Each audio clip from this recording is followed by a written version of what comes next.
This is your Barbados Today morning news update for Tuesday, November the 13th. I'm Emmanuel Joseph. Thanks for joining us. Topping the news at this hour, the man convicted of the manslaughter of 6 young women in the infamous Campus Trendz clothing store fire and robbery on Tudor Street, the city, on September the 3rd, 2010, will now have the opportunity to challenge his life sentences before the Caribbean Court of Justice on December the 5th. In June 2011, Ronaldo Allen was convicted of manslaughter and sentenced to 6 concurrent life sentences after the 6 young women died when the store was firebombed during a robbery. At the Court of Appeal in Barbados, Allen of Prescott Bottom, Hinesbury Road, St. Michael, said the life sentences were excessive and further that the trial judge did not consider a discount for his early guilty plea. In dismissing his appeal, the Court of Appeal here held that his sentences were neither excessive, disproportionate, nor wrong in principle, given the gravity of the offense, and that the issue of a discount does not apply to an indeterminate sentence. Allen, now 29 years old, is seeking to overturn the decision of the Court of Appeal. In other news now, some Barbadians have had enough of the increasing fees being imposed on them by local commercial banks and have moved their finances to the credit unions. Many of them told Barbados Today that they are disappointed that bankers are seemingly deviating from the traditional methods of profit making and are now squeezing the working class for basic banking services like depositing money and cashing checks. Earlier this year, CIBC First Caribbean International Bank implemented a $3 charge for over-the-counter deposits and a $10 monthly service charge for checking accounts. The bank has also abolished its average balance requirement fee for accounts falling below a minimum amount and has imposed a standard monthly service charge of $5 across the board. I think it's a bad thing because if the average Bajan wants to save, it can make you think different because you putting in and still you losing in a sense. So it will make you think that it's not a purpose of putting your money into a bank. You understand me? So it will, in a sense, take away your point of saving when you could do it yourself. As far as I'm concerned, to be honest with you, yes, some money do I have do go to the bank, but I do not really use the bank in that way because I recognize that it's not profitable. So I no longer depend on the bank for a place to save. In fact, I prefer the credit union. $8 to take out, 11. How do you feel about that? I don't feel good about it. I like my money how I put it in the bank.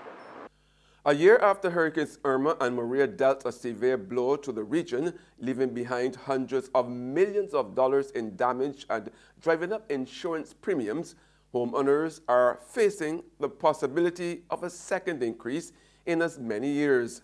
However, one industry expert said the pending increase, which could take effect early next year, should not be significant. It was following the hurricanes in September 2017 that hundreds of millions of dollars had to be paid out in insurance claims to homeowners across the region. There has been no conclusion to negotiations between the state-run Caribbean Broadcasting Corporation and the Barbados Workers Union over the company's planned retrenchment of 116 of its 230 staff.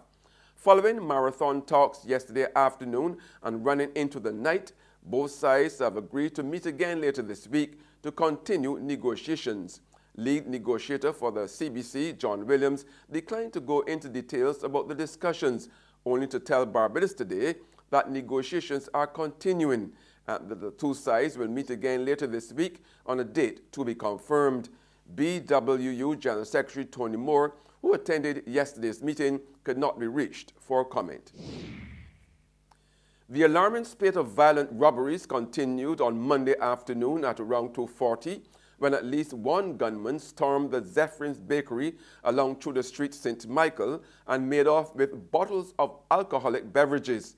Though General Manager Kevin Waith declined to comment on the incident, saying he would allow police to carry out their investigations, Barbados Today understands that the focus of the assailants' heist was not on bread, but on premium alcoholic beverages. One worker indicated the robber made off with bottles of Hennessy Cognac, along with Dewar's whiskey, ESA field rum, and an undisclosed sum of money. There's regional and international news after this short break.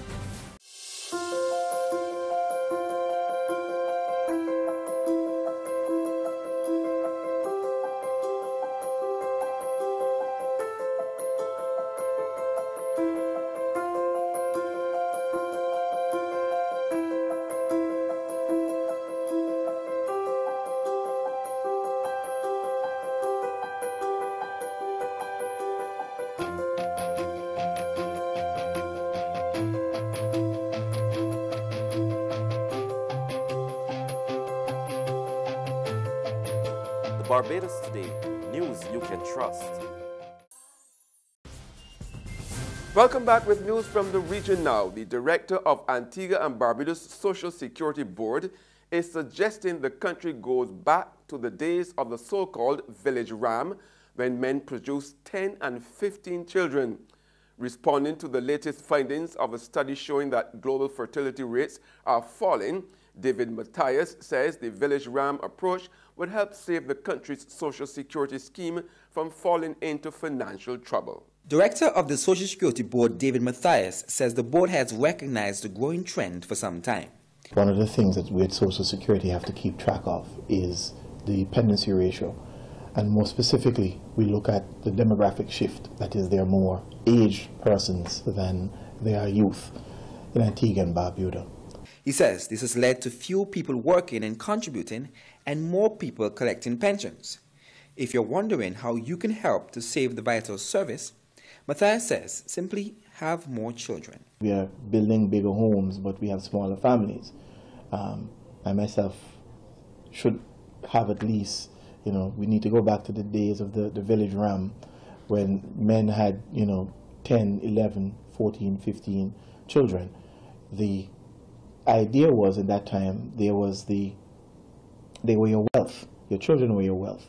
In the meantime, the board has implemented measures to ensure the survival of the service, including raising the Social Security retirement. And on the international scene, U.S. President Donald Trump on Monday urged Florida election officials to end a recount and declare his fellow Republicans the winners of disputed races in last week's election, as a judge urged both parties to be careful with unsubstantiated allegations of fraud. More in this Reuters television report. Razor-thin vote margins, disputed recounts, angry protests. Why did you not give me the reason? Voters cast their ballots a week ago, but the 2018 election is far from over. I'm Andy Sullivan in Washington, where the increasingly ugly battle unfolding in Florida is bringing back bad memories of 2000, when George W. Bush won the White House only after the Supreme Court stepped in. Many of the same factors are in the mix this time as well. Rickety voting machines, accusations of fraud, lawsuits flying, with control of a pivotal state hanging in the balance. Just a few thousand votes separate the candidates in Florida's Senate and governor's races. Officials now struggling to complete a recount by a Thursday deadline. Republican Senate candidate Rick Scott going to court to force officials to ignore ballots they hadn't counted by the weekend. But it's to protect the integrity of the election. A judge denying his request to seize voting equipment, saying there's no evidence of fraud. Incumbent Democratic Senator Bill Nelson says Scott is using his power as governor to try to undermine the voting process. He should remove himself from any role in the recount process. President Trump calling on officials to ignore state law and drop the recounts altogether. And that's news, but for the very latest, visit our website at www.barbadostoday.bb. You can also subscribe to our e-paper, email updates, or like us on Facebook, and sign up for breaking news alerts via WhatsApp. We are also on Izumi Media in bus terminals, as well as screenplay at supermarkets and gas stations near you. Now you can also hear us on Mix 96.9 FM. I'm Emmanuel Joseph. Have a fantastic day.